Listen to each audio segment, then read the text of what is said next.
segments have not changed. Like it's still 50% people only can watch the film in any screen. So do you think it is going to affect your film that way? Like I was saying before, when pandemic happened, it is not just a problem of my film. It's not just a problem of the film field itself. It's a problem of entire humanity, right? So it is there is no scope or there is no chance of sitting and crying for what's going to happen to me, what's going to happen to my film. No, this is the situation. This is what it is, and how do you make the most out of it? No, that's how we started working. That's what Ajay sir was saying just before. That's the situation. That's what we have in front of us. And how do we overcome those obstacles? How do we make the most of it? How do we make it exciting for the people to come and watch it again and again? Right. So you have to make your film much better. If you had a film in your hand which made people come and watch once, now make it more exciting so the people will come and watch it twice, so that you get your money back. So that's the only thing that we can do. Make your product better and better, and from PVR side, make the experience better and better. That's what it is. That's how I look at it. One more question, sir. Earlier you have made so many films, and majorly you have made films with South stars, like majorly with Telugu stars. How do you thought of casting Ajay Devgan in such an important role and Alia Bhatt for this film? I stopped looking actors as South or North or Hindi or Tamil or Kannada. I stopped looking at stars like that. Even before that, I stopped looking at the audiences like Hindi, Tamil, Bengali, Malayalam or like that. I just look at them as Indian audience. That's I've been doing for a long time. And once I write down the script, I look at, okay, which actor has the capability or which actor will look best in this part for this character.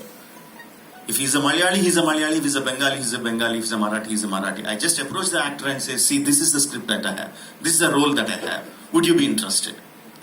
Right? Of course, I can't deny the fact Bahubali behind me will help a lot. I can't deny the fact, but I don't go with the visiting art of Bahubali. I go with the visiting art of my script and my characterizations, and that's what helped me so long. Thank you. Hello, sir. Yeah. Okay. Yeah, this is Nikita from India Forum. So my question is, how difficult or easy was the decision to release the films in theaters and not on OTT? Because we were not sure कि ये pandemic कब तक चलेगा, कब खत्म होगा. So there would be a dilemma to release it in the theaters or OTT. तो आपके लिए decision कितना difficult था या कितना easy था? It was very, very easy. I don't make I make films only for theaters. No, I make films for audiences to come together, audiences sitting in one closed space, a large number of audience sitting in one closed space and experiencing the emotions that I show on screen. That's how my mind works. So that's the only way I look at it. So it is quite easy for me. There is no dilemma in that. Can I add something to that?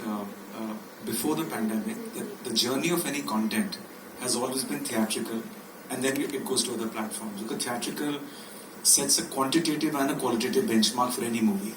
So you get to know how it did and how was the word of mouth. Then the other journey starts happening of monetizing it on other platforms. So theatrical, not because I run cinemas, still represents good 60 to 70% of movie collections, revenues. And it's an active experience. It's not a passive experience. So you are going out of your comfort zone and getting to a cinema, car parking, and then watching a movie. And when Rajamouli sir makes a movie like this, he appreciates the fact that people are getting out of their homes. So therefore it has to be something which is made for the big screen. So I think OTT, theatrical is not a either an or thing. They've always coexisted. Obviously the volume became very high because cinemas were shut and accentuated.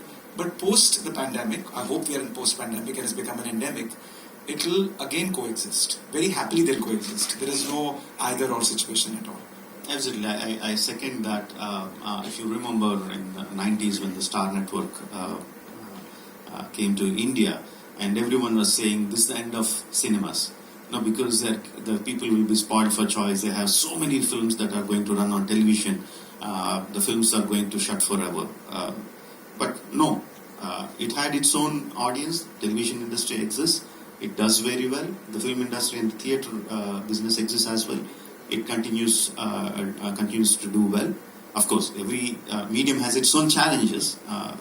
And all of them coexist. The same way the OTT is also going to coexist along with the television industry and the film industry. Rajamouli sir, a small interjection with your permission. Mr. Bijli, there was this earlier question about 50% restriction. Right. If you could address it, because there's Oh, yeah. confusion around. Yeah, there is confusion. This only that most of the states have announced 100% now. So even Delhi announced yesterday, Gujarat announced yesterday, Telangana has been 100%. And it's a matter of time where by the way, this movie comes 7 January, God willing, I think everything will be at 100%. Rajamouli sir, hi, this side.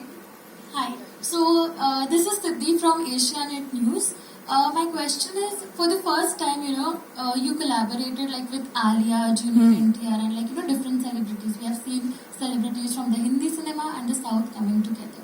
So, how was your experience working with them, and what were the challenges that you faced, during the shooting of the film, like knowing that the pandemic was there as well? Working with the stars has been quite easy for me because they are thorough professionals. They know what to do. They learn their lines. They look to the director to do what he wants. Like if I talk about Ajay sir, he was like, he doesn't even go into the caravan. He just sits just outside the peripheral of the shooting area and just sits there looking at me continuously. Just if I just look at him, do you want me, sir? And he comes onto the shooting location.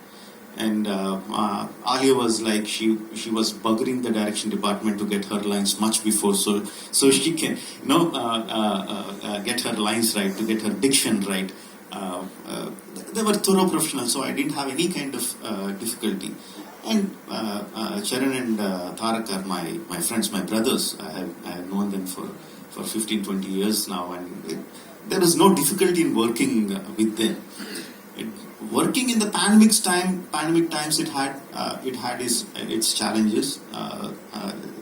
Maintaining the distance in the initial stages of getting back onto the shoot, maintaining the distances, maintaining the masks, making people aware of the protocols, and but like I said, those are the things that you have to do, and you have to do it. That's it.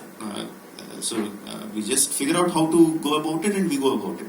So otherwise, if I had to shoot 20-25 shots in a day, because of all these restrictions, probably I was shooting 15-20 shots a day.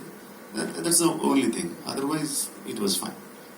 Hi sir, Sabina here from Times of India. Yes, please.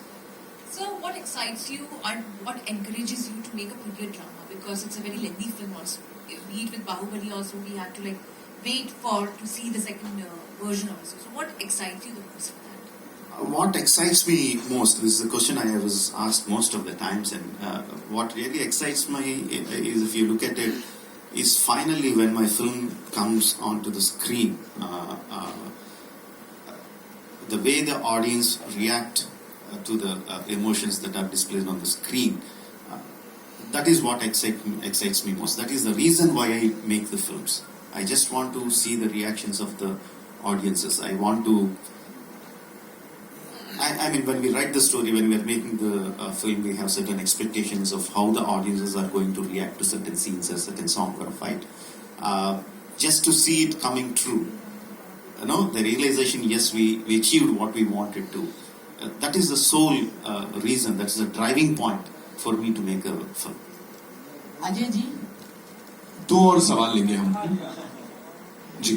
Ajay ji, जैसा कि sir ने कहा है कि वो differentiate नहीं करते बंगाली या फिर साउथ या किसी को भी, लेकिन अगर आप थिएटर वाइज देखें तो 60% जो थिएटर्स हैं वो साउथ को बिलोंग करते हैं, तो उनमें तो 100% है कि श्योरिटी है कि खुल जाएंगे, लेकिन रेस्ट ऑफ द जो स्टेट्स है वहाँ आपका प्रेडिक्शन क्या काम करता है? क्योंकि जैसा हमने देखा है वो बहुत ही जबरदस्त है, तो आपको क्या लगता है कि जो साउथ के अलावा जो और स्टेट्स हैं वहाँ पर ये फिल्म किस तरह की? नहीं, जैसे राजमौली सर ने बोला कि वो इंडियन ऑडियंस को सेग्रीगेट नहीं करती विद इन रीजन्स. वो ऐसी एक स्टोरी कहानी बताना चाहते हैं जो सबके साथ रेजोनेट करे. तो मुझे लगता है सारी पिक्चर जैसे बाहुबली भी थी, वो भी हर जगह every part of the country it did well.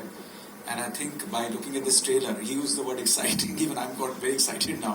I think it will resonate in every single place, and it's also getting dubbed in various languages. एक तो story जो है वो हर जगह resonate करेगी. It's about the Indian freedom struggle and the way he's made it, and he's addressing everybody. तो मुझे लगता है it will do well everywhere. SS Garu, welcome to Mumbai. బాగున్నారా? బాగున్నానండి, thank you. Okay, fictional story between two revolutionaries, Charan and Rama Rao, who fought against Britishers and Nizam of Hyderabad. How have you managed to avoid any historical contradiction that usually reps you? Luckily, what we did was usually these things comes when we make a biopic of the heroes. That's the time when people come up with this kind of allegations or whatever. The scenes or whatever you see in the film are not actually part of their actual lives, right? It is like I took the lives of these superheroes, real life superheroes or freedom fighters, Alluri Sita Ramarajan and Komaram Bhim, who belong to the same era, who went out of their homes during the same time, and no one knows what happened to them when they went out of their houses. And after 3-4 years, they came back and they started fighting for the rights of their people in the same modus operandi. Now that gave me a very big excitement. Like, what if these two superheroes, these two demigods whom we worship, now what if they actually met? What if they exchange their ideas? What if they are friends? They are close friends. What if they fought against each other? No, all these ideas are like very, very exciting to me. So it's a completely fictional tale. There is no one bit of real life, real historical facts in the film. It's a completely fictional tale. It's about the friendship between two real superheroes who are freedom fighters.